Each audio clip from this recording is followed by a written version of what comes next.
Hey everybody, this week's episode of the R&R Show is brought to you by Arcane Wonders. Hello everybody. Hello Rahdo, how's it going? It is going fine, thank you. As I was just telling you right before we started, I had a dental appointment this morning. About a month ago, I lost half of one of my back teeth, just fell out while eating popcorn. It's been driving for a month, and I think the numbness is starting to go. Droopy lip is starting to go away, but oh my god, it went long, and I've just been in a total panic all this morning trying to get ready for some Kickstarter stuff. You made it though. That's the important thing. You made it. Hopefully, there's no drool coming out of your mouth because of numbness.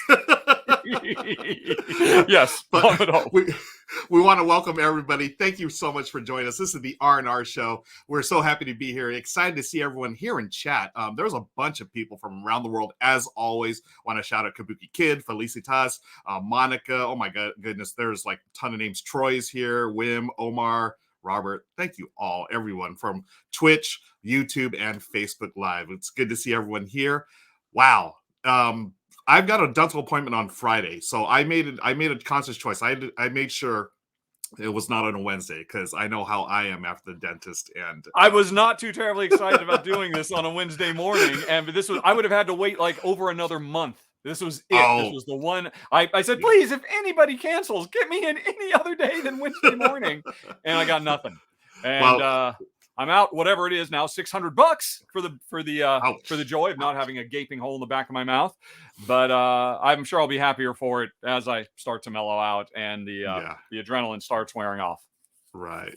Well, we're happy to have you here in one piece and with a mouthful of healthy teeth. So, all right, let's get into it, folks. We got a lot to talk about today. If you don't know, we are going to be covering our top 10 upcoming Kickstarter projects. So stick around for that. But as always, we start off with some housekeeping here. Yes. What shall we do first? I think it's time to talk about this, which leads... No, let's not talk about this first. Let's actually give a game away before we talk about even better. Games. I'm sure people are very, very excited to find out if they've won a copy of 11 from Portal Games, which, of course, turned out to be a monster hit, huge smash.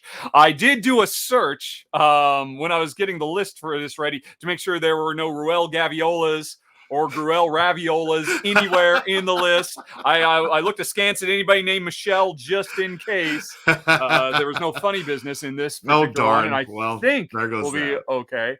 So are we ready to spin? Yeah, let's spin it. And good luck, everybody. Here it is for a copy of 11 from Portal Games.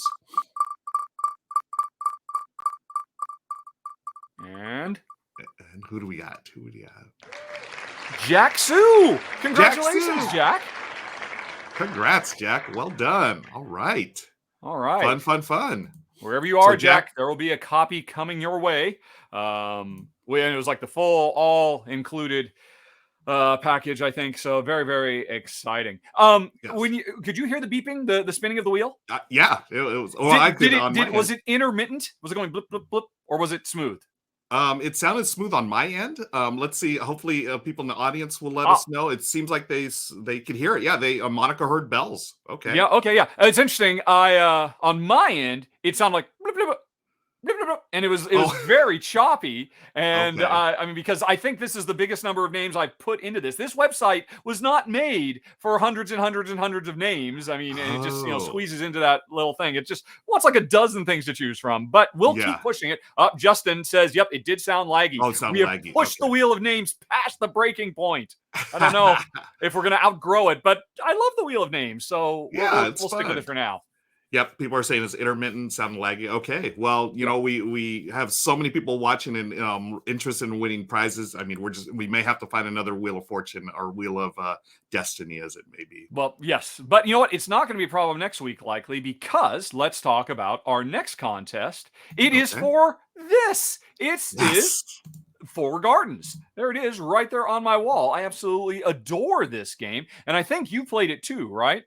Yeah, it is. We really loved it. I thought it was such a beautiful game, and that tower, it's really cool. I mean, it's so cool. yeah, I mean, the way it works is you've got a hand of cards. You're trying to make these beautiful art tableaus by getting all the resources you need in storage so you can, complete them. But when you play cards, the cards tell you, hey, this one says rotate the bottom, or rotate the bottom piece. What? There we go. So the payout for all of these suddenly changes, and then says start taking them from the top down. Or this card says, hey, rotate this one, and then start taking from top down. And so it looks just like a gimmick. I mean, it doesn't really seem like it's that important, but it is such a big deal. It really changes up the game because, that, okay, I would like to get more lumber. Do I have the card that would let me rotate this way so that I could get water and lumber? Because then I look at all this. But the card that let me rotate it that way takes it from the bottom up. So I end up with nothing but a bunch of rocks and plants, and that's not what I really wanted.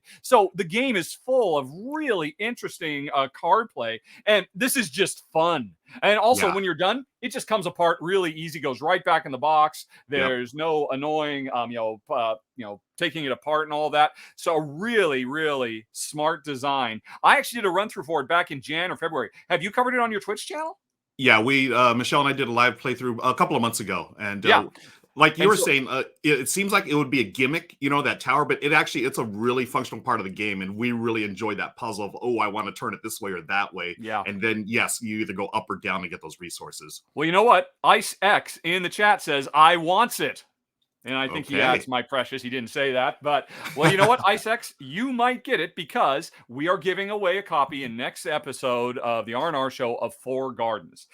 Provided free of charge, free shipping to anybody, and here's the sad part, in the United States or Canada. Basically North American minus Mexico, because that's where Arcane Wonders has the rights to distribute the game. It's originally a Korean design game, and they have rights for distributing it elsewhere in the world, I guess. So I'm very, very sorry to all of our watchers. I mean, almost half of our watchers, or over half of our watchers, are not in the continental United States or the United States. I think this will go to Canada or Alaska or Hawaii. I said continental. I meant all the United States or Canada. But folks, if you are not living in those particular areas, my wife has decided to step up. Jennifer Ham of Jennifer Ham Glass of gamerglass.art is offering for other folks a little collection of what she calls Witwat, which is actually the plural. It's an acronym for what in the world are those? Each individual one is a wit. What in the world is that? And this is a very popular line of little glass meeples she makes in all kinds of fun, fluid, wacky shapes. It's basically an alien race. We love using them in all of our games. And so Jen is going to send out a full set of blue, green, yellow, and red Witwat to one lucky winner not in the United States or Canada, so that everybody gets a little something, if you're lucky. And so thank you very much to gamerglass.art and Arcane Wonders for basically sponsoring the show and ensuring that I don't have to pay $50. Remember the very first episode, Ruel, where we gave away a copy of Fort I had on hand that was still in shrink? It was won by somebody in the UK, and it cost me over $50 to send it to them. Oh my goodness! Like, okay, I'm taking a big loss on this show right out of the gate. So the sacrifices you have made, my friend. The sacrifices you have made. I love it. I've never seen these. I would love to play with these. I may have to if you see a name called like Guel Raviola in this next one.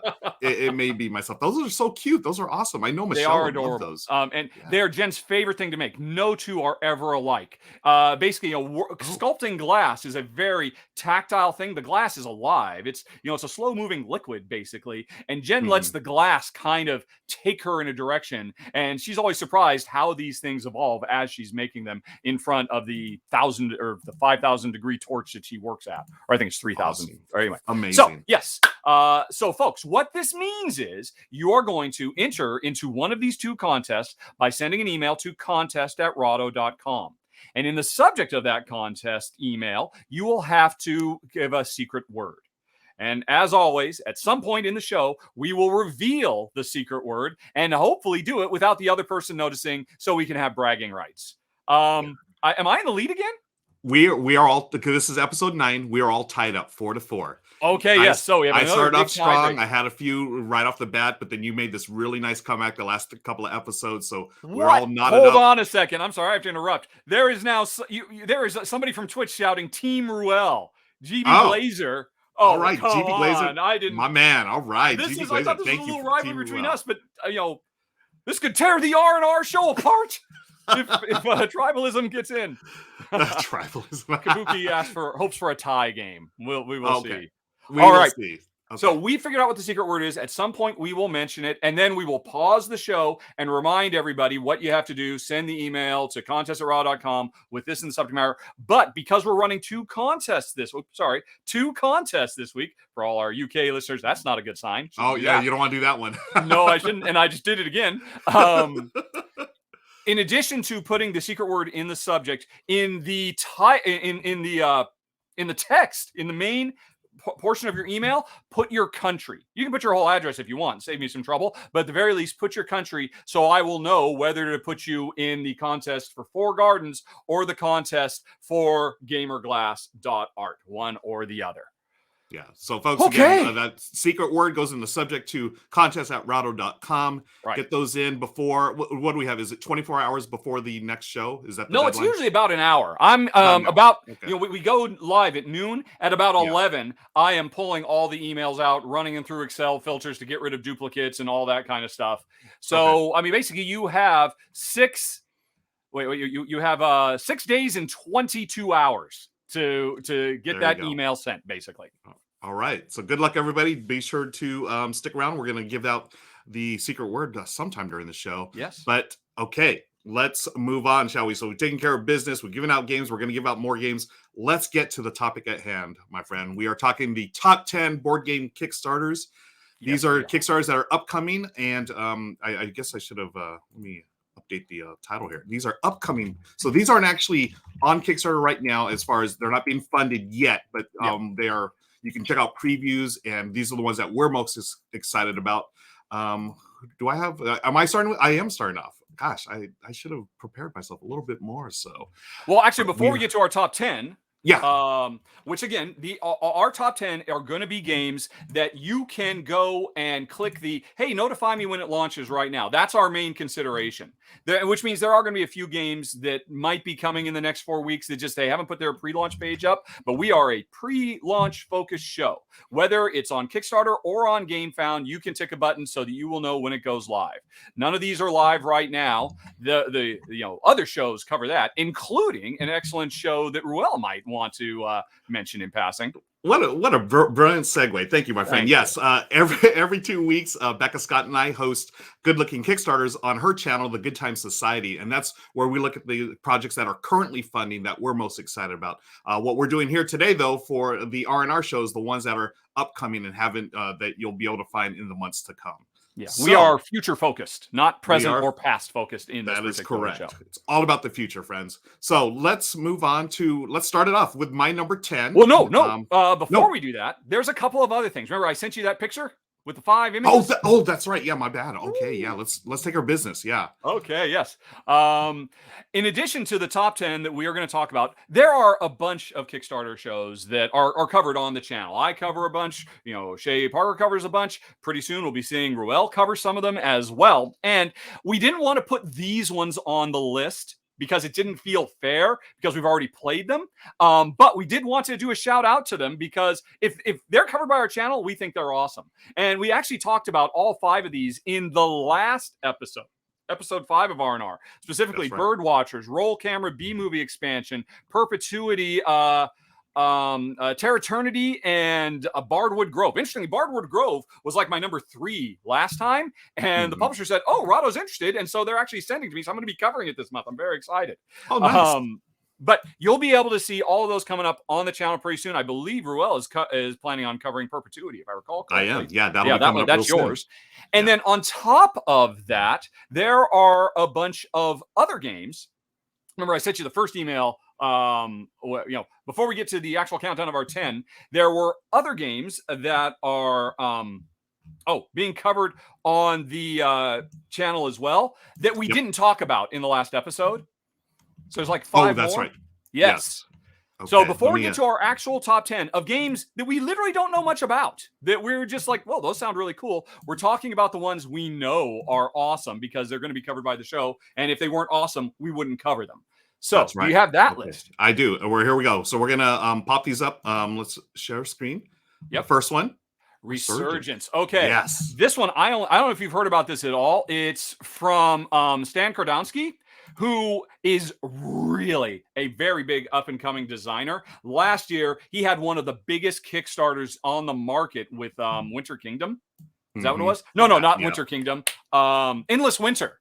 And that was a monster hit with art by the Miko and whatnot. Yeah, this is going to be his big Kickstarter project this year. And I only just found out a couple of days ago that he wants us to cover it. And just based on how amazing Endless Winter was last year, I said, I must try this. Apparently, it's set in a snow-swept post-apocalyptic Russia. And there are mutants running amok, and we are trying to be the last vestiges of humanity holding on. And I'll be honest, I did not look at the gameplay that much because Stan has proven himself to be such an amazing designer that he's become one of those okay, no questions asked. I want to cover that game. So Resurgence will be coming soon, and I will be covering it on the channel. And then what's the next one? I don't remember. Let me switch over here. Here we go. So the next one is I had these all lined up, and it was this one. Oh, this looks good. Pathfinder Arena. Well, then maybe you want to talk about it. Yeah. Well, I mean, it's Pathfinder, and then that whole world of from the role playing game, and also it was like a card driven, a deck building game as well. And then now what this is taken, it's got minis and it's got combat, and I'm all over this. I mean, you can see some of the preview photos here from the playtest and so forth. Hold on that photo right there, because here's the interesting thing about this. I expected this was going to be, look, heroes and monsters fighting, no big deal in the Pathfinder universe. They're really going above and beyond. This is a dungeon you find yourself in where the tiles can slide around and rotate and stuff like that. And you and I are both heroes who have come in here to kill as many monsters as possible in the arena, but the arena is constantly moving and shifting and changing. The monsters stand still, and we're just trying to find a way to get to them. Or, if you want, you can also try to slam a really tough, terrible monster into one of your opponents so they have to fight something they didn't want to fight. So it's really, I did not expect this. I thought it was just going to be a much more straightforward game, but it seems really kind of cool and puzzly. Shay's going to be covering this one when it goes live on Kickstarter later this month. So that's going to be a really interesting one, and it's very surprising. Awesome, cool. Dungeon Twister-ish Kabuki Kid kind of feels like that. Kind of feels a little bit like that, yeah. Or if anybody remembers Draco, or was it, or Draken? Anyway, that's a really old dungeon tile crawler. Okay. But what was next? Next is this one here. Hegemony. Lead your class to victory. Ruel, I'm terrified. I actually have the prototype for this in the next room. The other day, I got it out and set it up, and it devoured the table. And and it's got so much stuff going on, but I'm really interested in it because in this game, each player takes on one faction of a modern society. By the way, you don't have to scroll down to those pictures. You when you look at the big picture, there's arrows on the left and the right. Look at that. Oh, okay.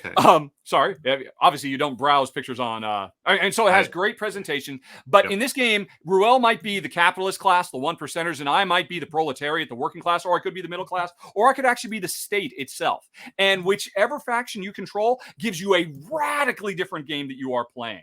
If you are the 1%, you're the one creating corporations and industry and creating the jobs for the proletariat or for the lower class. If you are the lower class, you are focusing on actually making these industries run while trying to fight for rights for yourselves. So you are not abused and taken advantage of by Ruel, if he happens to be the capitalist. If you're middle class, you're in between. You're starting smaller companies. You're also still trying to focus on day-to-day, survival. And then if you're the state, which is the one I really want to play, your responsibility is to make sure that all three of the other players' needs are taken care of. And if you can do that, that's how you potentially win, because there is only one winner in this game. And so this game, which has been developed with a lot of consultation with economics and economists and whatnot, really tries to shine a light on the way the modern world works, but turn it into an interesting and compelling game.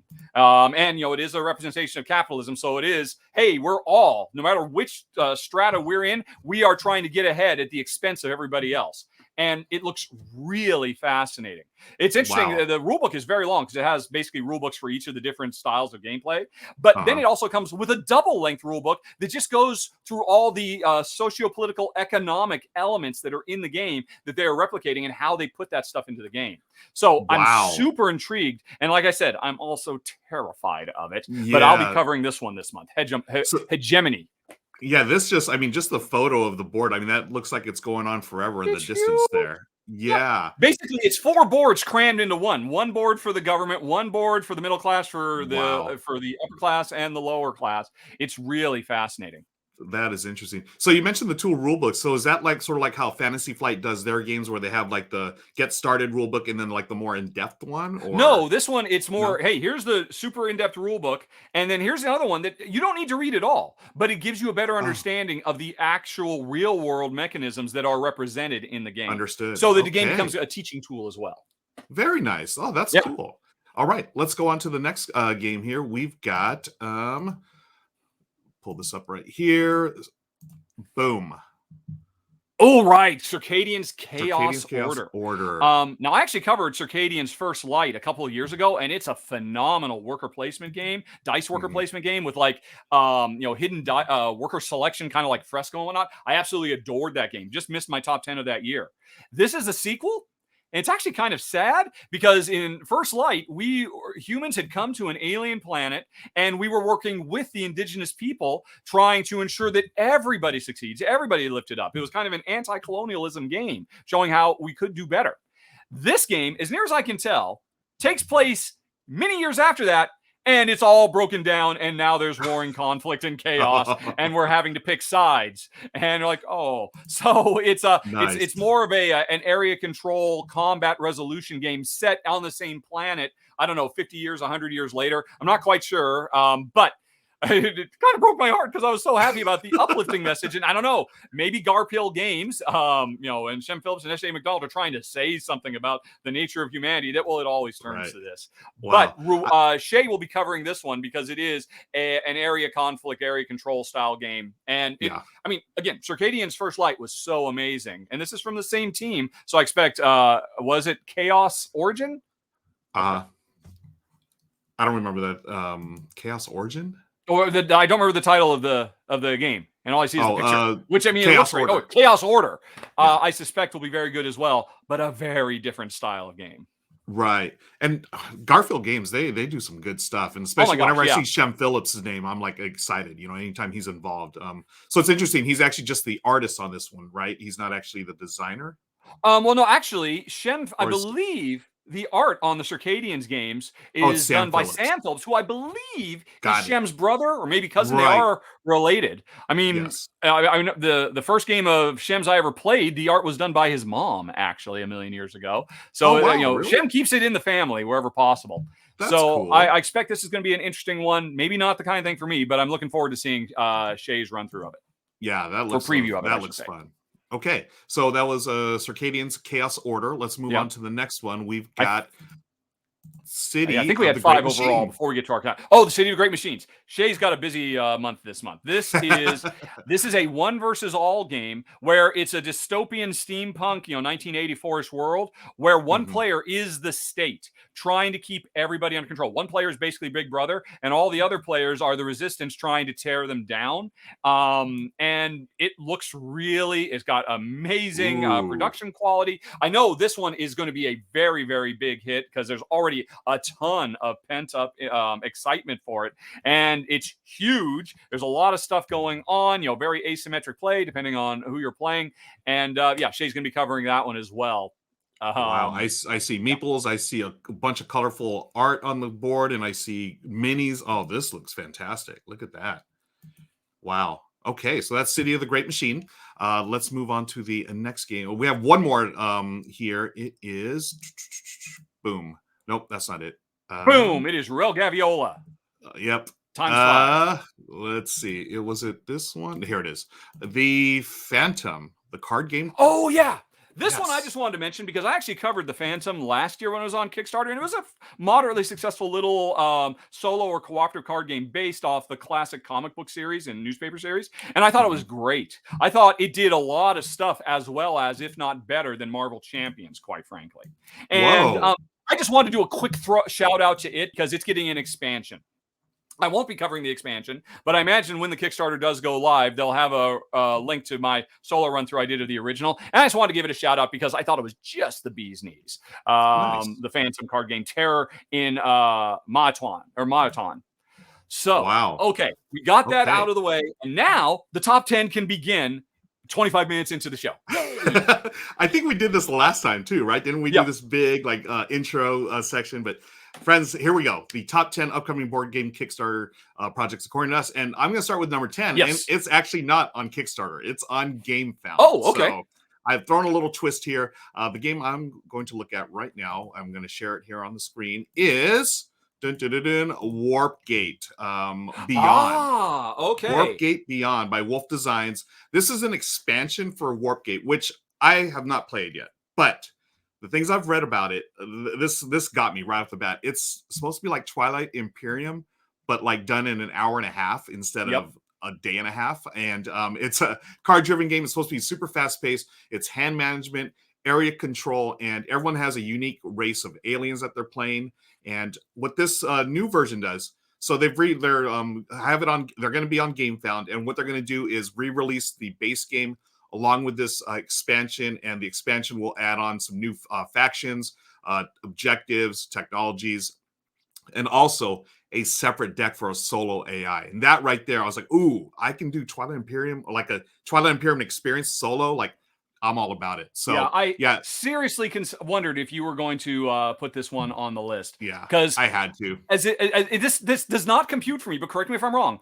TI4 is your number one ranked game of all time, right? It is. It's my favorite. It is my favorite game of all time. That is correct. What are we looking at now? I don't know what this is. I just clicked on the video for this. Oh, okay, right. Yeah. So it looks like the designers. Oh, this is a preview. From the first one. Yeah. Okay. So if you go back earlier, I'm sure he's actually showing the stuff rather than.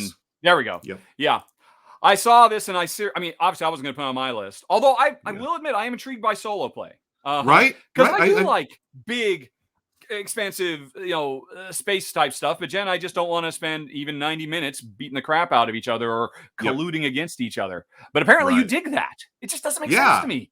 It's fun, it's fun. Well, it's not fun all the time, but a lot of times I enjoy those type of games. And this one, because it's, it just sold me on that whole TI4 experience, but in way less time. So that is Warpgate Beyond. And I think you're right to draw that, because I went and I looked a little bit at this one on Board Game Geek, and that was like the number one topic of conversation. How does this compare to TI4? What's it missing from TI4? What does it do better? So I think they're really trading on that, and it makes a lot of sense. And so well, okay, all right, cool. Let's move on to yours. Number 9 on the list is also, if I recall correctly, on GameFound, and you are going to be surprised.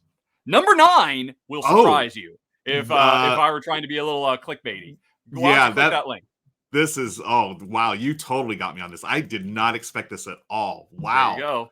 Lords of Ragnarok? Really? That's right. Wow. In spite of everything I just said. So apparently this is the sequel. And if you scroll down, this is a preview page that has lots of images and whatnot. You just keep scrolling, I think. You can see lots of stuff once you get past all the chitty chat. I think, there we go. So you can show the people the good stuff. This is basically a sequel or kind of a re-implementation of Lords of Hellas, which, as I understand, was a very, very cool game. And I was always very jealous. I would love to play these kind of games, not necessarily for the experience, which is a bunch of dudes on a map, trying to seize territory from each other. There's so many games out there like this, but this game goes so far above and beyond. I think if you keep scrolling down, it'll show just how incredibly huge the miniatures are, because they're in multiple pieces and players are actually trying to build them over the course of the game. And they're like 3 times the size of a regular miniature. And I'm like, I want to play a game like that. I want to play with all the cool toys, but they don't make Euros like this. So Lords of Hellas and Lords of Ragnarok, I will admit, add zero interest to me, because I don't want to spend an hour or two beating Jen into the dirt, no matter how cool it looks. But then I saw they have announced they are having a solo mode designed by Dave Turczi. Oh, there it is. And the magic words. Interest peaked. Because Wow. if Dave does a fantastic job, creating playable automa, AI opponents that replicate everything, a human would do. And so that is the way that I can have my cake and eat it too. I can have my big plastic miniatures and not have to beat the crap out of another living human being. This is not just Jen. I wouldn't want to beat the crap out of any of you fine folks watching the show right now either. I derive no enjoyment from fighting players, but I love fighting the game. And so I really look forward to this because of the Turchi developed AI mode. So that piques my interest. Wow. I didn't expect this. And what I totally missed, I didn't see the solo mode. I don't believe it's here anywhere on this page. I saw it mentioned again on Board Game Geek that Dave just kind of dropped in, and I think there was an announcement somewhere in a press release or something like that. So that's what gets me on board with this on GameFound, coming live pretty soon. I mean, just look at all those things. The minis. Oh my gosh. I honestly like standees. I like cardboard shits, but it's pretty freaking cool. Yeah. Oh my gosh, that looks amazing. I'm so glad you put this on the list. I like these type of games, obviously, but I figured, well, you're not going to cover it. I mean, I could probably talk about some other time, but oh my gosh, now that I know it has a solo mode, I am so intrigued as well. That looks fantastic. And my hope is, they haven't announced this, but if they have Turchi do the work to make a solo mode, it's not that much more work to flip that into a co-op mode. Yeah, exactly. Maybe. Right. Yep. There. Just putting that out there in the universe. I'm not saying that's going to happen. Just trying to set out good vibes. Would Jen? The other reason I put this on the list too is Adam. Adam Kopinski, I believe, is the designer. Yep. And and he's mostly made a name for himself doing these kinds of big plastic dudes on a map games, Nemesis and Hellas and all that. But earlier this year, I played Origins First Builders, which was an awesome Euro designed by him. And I'm like, okay, this is so good. I've got to get more Adam Kopinski in my life. And if it means, him combining forces with Dave Turchi, let's check it out. My number 9, Lords of Ragnarok. Awesome. Yeah. I was wondering real quick, just to finish this up, would Jen be interested in co-oping that type of game with you, Lords of Ragnarok? I don't know. Yeah. It depends on who we're fighting. Jen doesn't want to fight human beings. She doesn't mind fighting, legions of the undead or, monsters that are pretty low on the sentient scale. I still remember the first time Jen and I tried to play Star Trek Attack Wing, because we both love Star Trek so much, and this was many, many years ago, and we were still kind of learning what we liked and didn't like. And Jen was the Enterprise, and I was the Romulan and the Klingon, and she had me dead to rights. She said, I just don't want to shoot you. I don't want to kill 500 Klingons on that bird of prey. I've watched too many episodes. And she literally just stopped playing. So that's always a tricky thing for her. Yeah, okay. Well, cool. Let's move on to my next game that I'm excited about. This is my number 8. I'm so excited about this. Thunder Road Vendetta from Restoration Games. Rahdo, this is a throwback to our childhood, my friend. Yeah. Well, your childhood, I suppose. My childhood, yeah. This is a game that I never got to play, but thanks to Restoration Games, it gives me a chance to experience it now at a much later age. But still, I love this. This is basically Mad Max and the whole post-apocalyptic racing games. If you ever played Car Wars back in the day, this is a thing where you build up your cars, a post-apocalyptic world, and you're just shooting each other and exploding cars and all kinds of good stuff, accidents, damage. And it is a racing game, so you're trying to survive, and as everyone's trying to beat up on you and take you out, it's just good 80s fun. That's how I look at it. And there's no pictures at all. There's just that one prototype and just the one prototype. Unfortunately, yeah, that's all they had. Restoration Game, they do a wonderful job of bringing these classics back, right? Fireball Island, Downforce. There's another racing game right there, Downforce. I just got to play Return of Dark Tower, which was amazing. And so these are things from 20, 30 years ago that are being reborn. Because they do more than just update the components and all that. They do update the rules. They do try to make them a little bit more, keep the spirit of the original game. Yep. But, kind of update them for kind of what we expect of board games today. Right. And so Rob this was from your childhood that you love. This is. All right. Well, then, of course, you had to put it on your list. I had to. Yeah. I mean, Mad Max, come on. Return of Thunderdome and all those other movies where there's a bunch of cars that, shooting each other. I mean, it doesn't get much better than that as a kid. And All right. Rob Diablo actually said that Yeah. they take the games. They're going to keep the spirit of the game, like you were saying, but yeah, they do retool it for modern gaming. So it's not as quite as luck based or whatever. You still have dice, and you're still gonna shoot each other, but it's there's gonna be ways to mitigate that as well. So that's my number 8, Thunder Road Vendetta from Restoration Games. Okay, well, my number 7, I think it's time. We've had way too much fussing and a feuding and a fighting in this top 10 so far. This does not feel appropriate to my channel at all. So let's go to my number 7, which is called, if you got it queued up. I do. All right. It is, and actually this is right here. Yep. Boom. Federation. So this is actually a video from the publisher. I can't remember their name. Rollacate? No. Hecate? It had 8 at the end of their name. They're a newish publisher that I don't really know much about. And that nice young lady is going to talk all about it. But the reason I'm really intrigued by this game is because it is all about intergalactic diplomacy. It's a worker placement game where the worker placement board is the Galactic Senate, and all the different seats in the Senate represent different projects that we can either vote to pass so that they become the law of the galaxy, or that we can fund. Because the interesting thing about this game is it's a worker placement game. The workers are these little discs that represent your ambassadors you send to the Senate, and they're two-sided. So if you put them vote side up, you're voting for the thing to become law. If you put it funding sign up, you're voting for the thing to become more powerful. And I really like that idea. Multi-use workers. We've had multi-use cards. We've had multi-use dice. How about multi-use workers, where every worker has 2 different functions depending on what size you use them for? That sounds very, very cool to me.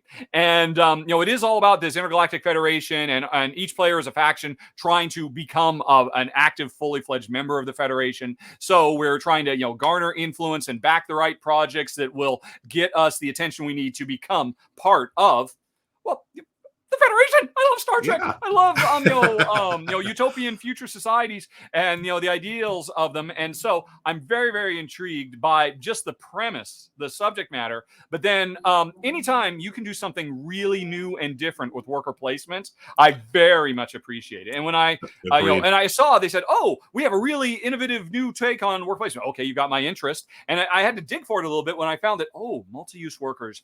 Yes, that sounds very cool, which is why Federation makes my number 7 of the month.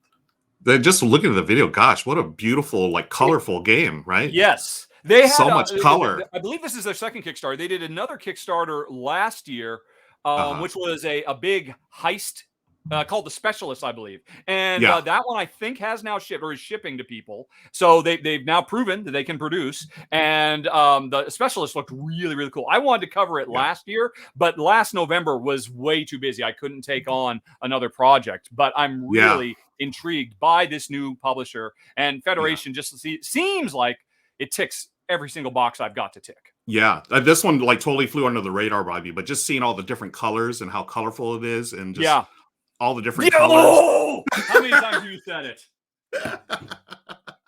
Folks. Yes. Folks. Yes. The secret word is color.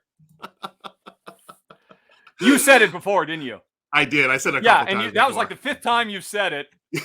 And as soon as you said it there, really obviously and almost obnoxious, oh crap, he said it already, didn't he? Yes, he did. Because we were talking, and you said it, and I was going to say, it's almost like they're alien species. No. You can see how excited I am about Federation, folks. I'm so completely through the match and gave it to Ruel. He worked in color. Right, folks. I've been waiting for this moment all episode long. I was waiting to see. I was waiting until you got really excited about a game, and I was like, that's when I'm going to try. That's when you do it. That's when you do it. Four Gardens is a very, very colorful game, of course. And my wife's gamer glass art is also incredibly colorful. And since you are competing to win all of this color, we thought that would be the perfect secret word. So remember, the way it works, folks, is you send an email to contests. I checked for both at rahdo.com. The subject, the word color, and in the body, your country, so that we know which contest to put you in, either for Four Gardens or for Witwat. from Gamer Glass Art, my wife. And Now, yeah. Are we going with the American spelling of color or our? I figured I was worried about that. I'm just going to set up a filter for both. So with or without a U, all colors are accepted at the R&R show. Nice. Perfect. So for those keeping track at home, it is now 5-4 in favor of your buddy Ruel here. God dang. I'm really excited about Federation. I know, and you're right, so that good. is a huge weakness that when I get going, I just completely forget about everything. Oh no, I generally get worked up pretty easily too. Yikes! I will have to watch for that. Thank you for giving away my weakness. You're like the person at the poker table who just can't help but tell everybody how smart they are because they figured out the tell. Right? I won't use that tell anymore. There it is. Okay, so one last time, the secret word is color. That is it. Send it to subject contest@rahdo.com. And good luck, everybody. And put your country in the body of the email as well. All right. Let's continue, shall we? I've got my number 6 now coming up. People are asking. If you're in Canada or the United States, you're entering the contest for 4 gardens. If you are anywhere else in the world, you're entering the contest for the Witwa. I did have some people last time say, "Well, I don't want to enter the contest that's in North America, basically. I want the worldwide one." And if that's the case, I don't know. Put a mention of it in the email. I'll take a look at it. I mean, even though we're getting hundreds of these, I am still looking at every single one of them. Oh my goodness! Over the course of the week, and because I mean, there's so many nice things said. There's so many cool pictures of dogs and some wonderful pictures of cats too, and and other pictures as well. But anyway, we're ready to move on. We've spent too much time on this. Yeah, let's do this. Okay, so we're moving on to my number 6. And I'm going to change things up a little bit. I wanted to do something a little different because I am an omni gamer, as y'all know. So I enjoy all types of games. And the game I'm excited about coming up on Kickstarter is Iron Forest. This is from Brain Games. And if you've ever heard of a game called Ice Cool, this is from the same company. Oh, is it? Yes. Oh. And check out. I'm now much more interested. I just saw that and I just kept on scrolling just based off the cover art. Yes. But here's a prototype. You can see it there. Iron Forest takes the whole Ice Cool thing where you've got the little, in Ice Cool is penguins and you flick them around. It's a dexterity game at its heart, folks. But now instead of penguins, you've got these mechs. And the mechs are going in this little forest, or they're going to try to complete objectives. And it's a campaign game. Oh my goodness. It takes everything I liked about Ice Cool, but puts it into this whole new setting. And I love the fact that they're expanding it and adding like gamer touches to it, like, asymmetric abilities. Each like little mech has a different ability that you can use. You are going to be completing tasks and different goals and missions. And it's an ongoing campaign. So you're going to, complete one portion of the game and then move on to the other. I'm assuming that you're going to be, those are holes that they drop down, right? Yeah, they must. Yeah, look at that. Yeah. And I'm assuming that you're going to be do they have any rearranging close-ups the boxes of the actual mechs you're flipping? Because the coolest thing about Ice Cool was the way those little penguins were weighted. So they kind of wobbled around and you could do like crazy bank shots around corners if you flicked them right. Yeah. This one, let me see. The closest shot they have is here. Click it. Zoom in. Enhance. Zoom and enhance.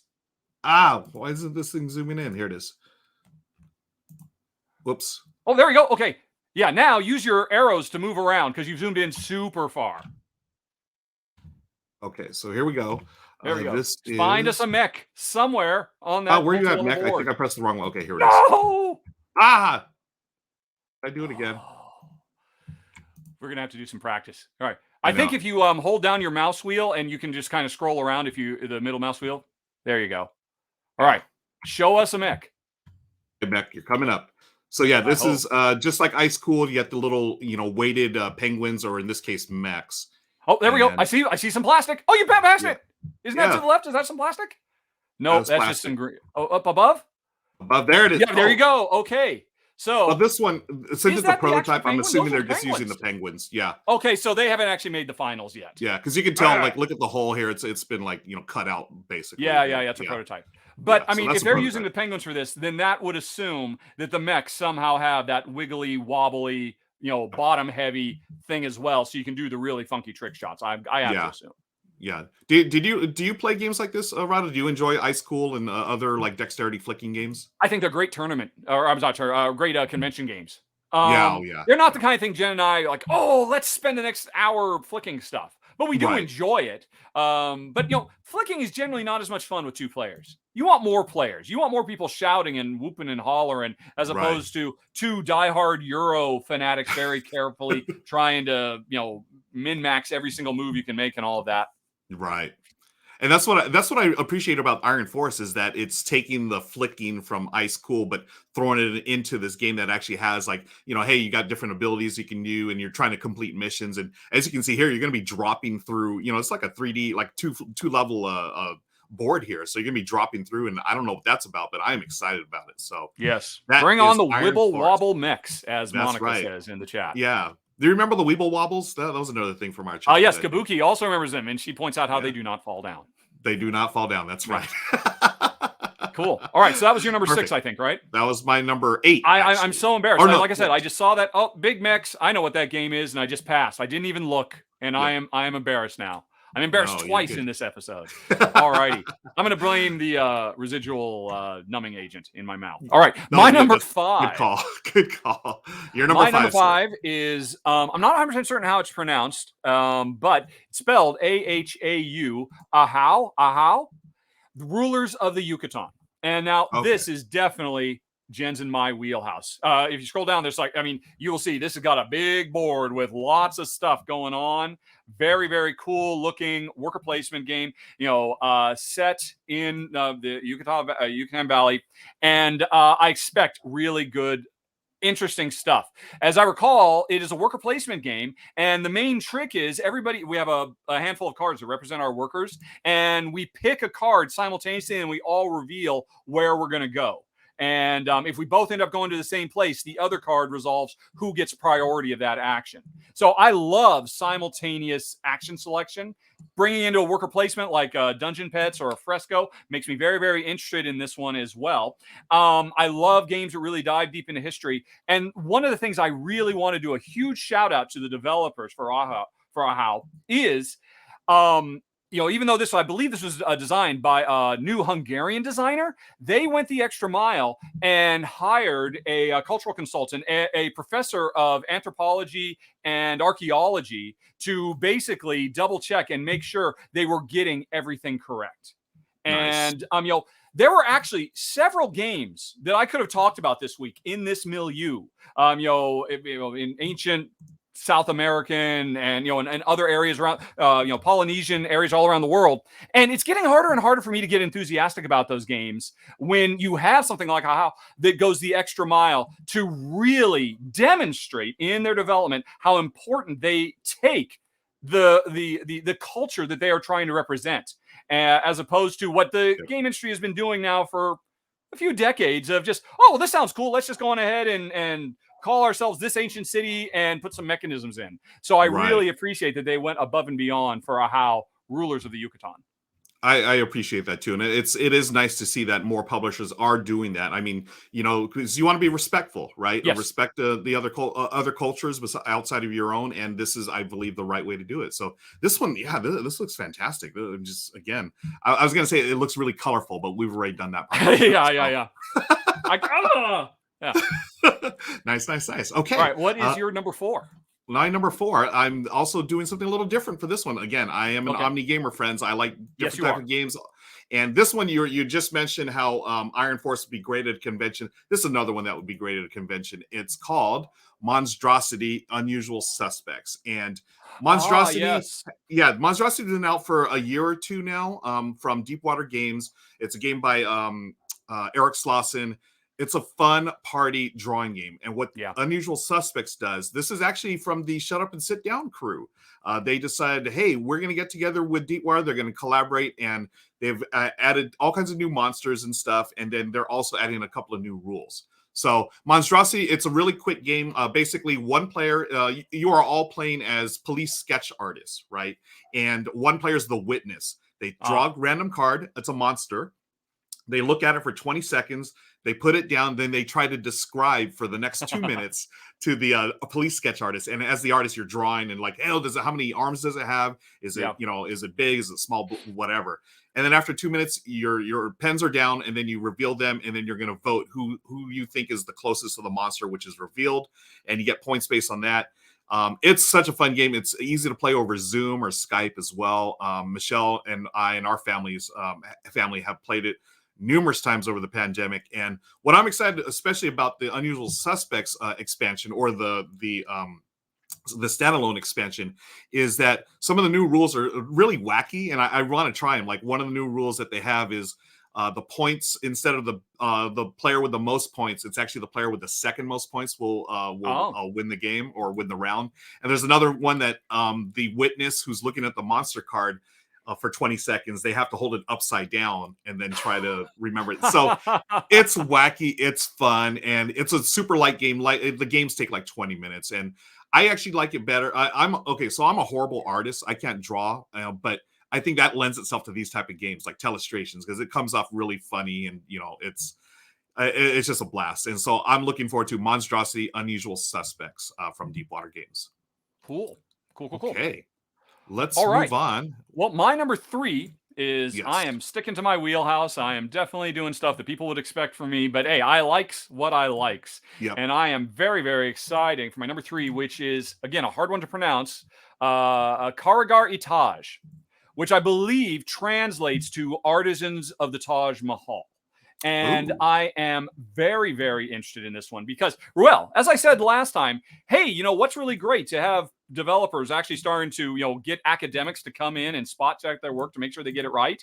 Mm-hmm. How about you go one step further and actually get the people who are from these cultures and societies to make the games themselves. I am really stoked for this, in part because it looks like a very cool worker placement game where the worker placement board is changing and updating. You can see right there that there are a bunch of tiles that represent where you can change your workers, and those will swap. So you're having to do worker placement at the right place at the right time to get the right resources to help build the Taj Mahal. But more importantly, this is from new publisher Dice Toy Lab. Actually, new to me. They've been around in India for a while, putting out resources. I covered Indus 2500 BCE. I thought it was a really great. I actually enjoyed this more than Cartographers, which I know is heresy in some circles, because it has a cartographer vibe, but does things in a very different way.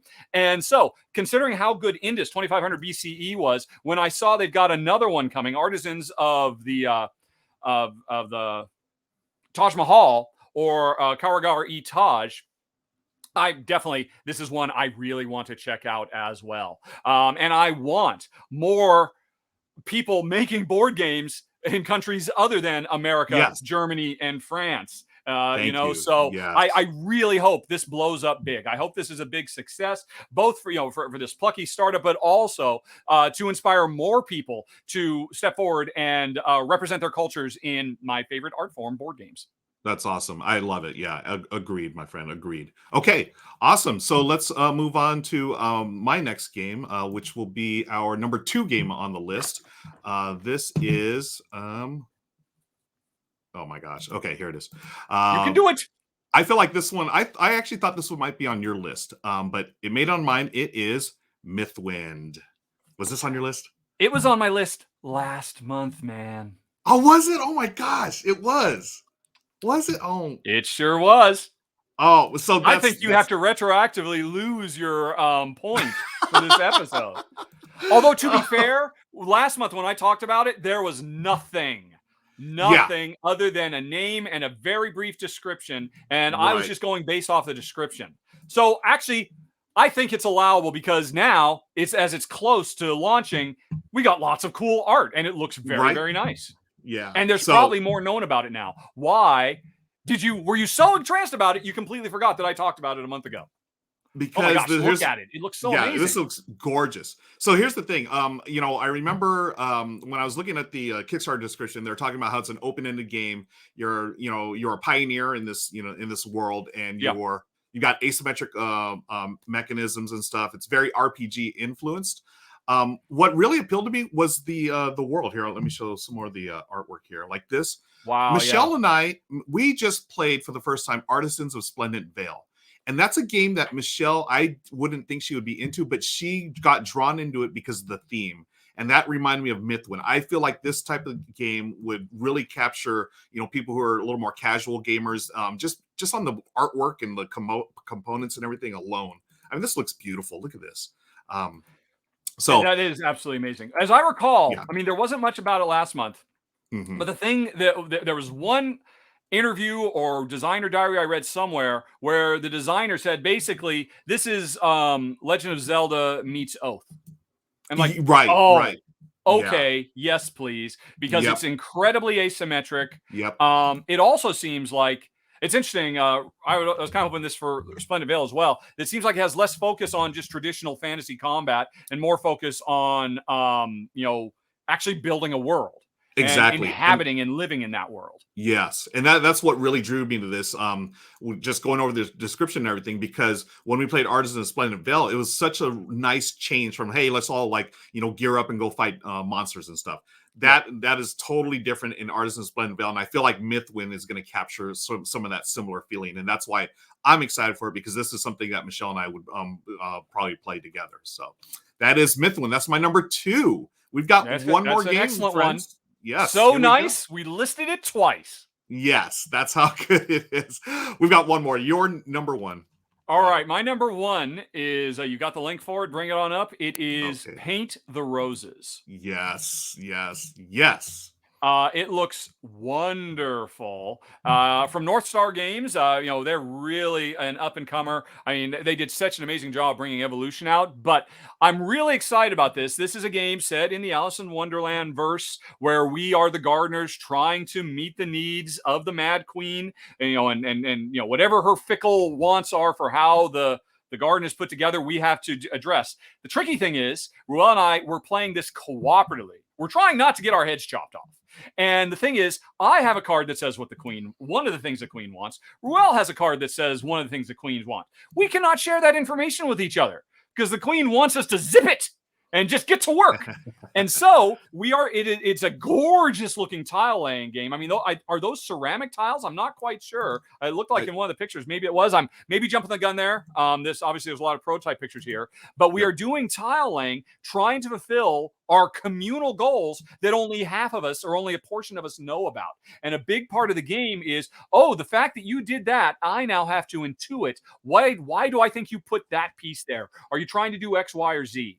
But when I'm articulating that, Ruel has to say mum's the word. But as I'm talking about this, Ruel can say, that's what he thinks I'm doing. That's not what I'm doing at all. I now have to reiterate. So it kind of becomes it feels to me like code names where everybody is simultaneously the clue giver and the people trying to figure out the clue, because we're constantly, why did you do that? And we're all working simultaneously, because if anybody gets their head chopped off, we all lose. So I love imperfect communication cooperative games. This looks like it has a great presentation, and it looks like it's something other than just another spin on Hanabi, which I love that. Don't get me wrong. But I'm excited to see other new things, which is why Paint the Roses made my number 1 spot. Nice. Yeah, it was on my list too, and but it didn't make my list. But it just looks beautiful, and it's interesting. I didn't really put 2 and 2 together until you mentioned the whole code names style of deduction. I like that in this, and that it looks good. Friends, that is our top 10 upcoming board game Kickstarters. We did it. We made it. We did it. We did our top 9 plus 1. Yes. I'm not gonna lie. I was sweating. I was like, I don't think we can get this in an hour. We were. Yep, we are just on. So since you did repeat one from last month, did you have a number 6 that you were thinking about? Number 6. You want to do a quick shout out to it? Let's see. Geez. And while you're looking for that, let's see. Actually, I was gonna say we could start doing some Q&A, but we are on the hour. We have made it just under the wire. So. If you can think of a number 6. Let's see. I got all the ones I hear. Here's the one. Okay, here. I'll put this on special here. Extra bonus, folks, on the way out the door. Just for you all who joined us. Thank you again. This is the R&R show. How about the bonus is Aldarra Reborn? Really? Okay. Yeah. I love the artwork in this. Now I forgot what this is all about. Midweight combat fort. Okay, dudes on a map. That's troops on a map. that's what got me. I'm a fan of like games like Blood Rage and so forth. So this right off the bat just captured my attention. I don't think they have many pictures. Yeah, I don't see any pictures yet. Yeah, and you weren't expecting to put this on the list, obviously. But yeah, since you cheated and only gave us 4 new games, your coming year number 5 was Aldarra Reborn. Yeah, so there it is, friends. Check that one out too. There's a bonus for you. Okay. Well, that's it, folks. We've got another one done and dusted. Next week is going to be tricky because we like to be here every Wednesday at noon. But next week, somebody in this stream is not going to be sitting at their table. What's going on next week, Ruel? I'm going to be traveling to the Dice Tower Studios. I'm going to be playing some games with Tom Vassell and the whole crew over there as part of the Autumn Spectacular. So we're going to be playing a bunch of games, and so I'm going to be on the road. But can we make it happen? We're going to try to make this happen while I'm on the road, either from the hotel room or wherever. Now, we had tried this originally at Gen Con, but Gen Con was just way too hectic and crazy, and there's technology issues out there as well. But I think we might be able to make this happen, but I don't know if it would be on. It won't be at the same time. It won't be at noon Pacific on Wednesday, but perhaps we can extend it to a little later in the day. What do you think? We'll see what we can do. The next episode is certainly intended to be our Games of Essen 2021, right? Which there were some folks asking about it at the beginning of the chat in this very live stream because oh my gosh, there's so much stuff. You know, even though Gen Con it was like only a few weeks away from Essen, you look at the Essen list and geez Louise, look at all this stuff. So we are planning on doing a top 10 upcoming, must-has games from Essen 2021. The question is when. The answer is Ruel, and Ruel ain't talking right now. I ain't talking. I'm gonna refer back to the 3 letters TBD. There you go. TBD. All right, we will let you know. Okay. So that's going to be it for this episode of R&R. We want to thank everyone for joining us again. We have so much fun doing these. Rahdo, would you like to take us out? Yes, I would like to say thanks to everybody for watching or listening. Later on, you can hear this on podcast.raw.com, because I always take these and turn them into podcast form. And good luck on the contest. You know the secret word. You know what to do. And otherwise, I also want to say thanks, a big, huge thanks to our sponsor of the week, Arcane Wonders, for making the show possible and for donating that awesome copy of Four Gardens. Thanks for watching, everybody. Talk to you later. So long. Bye-bye.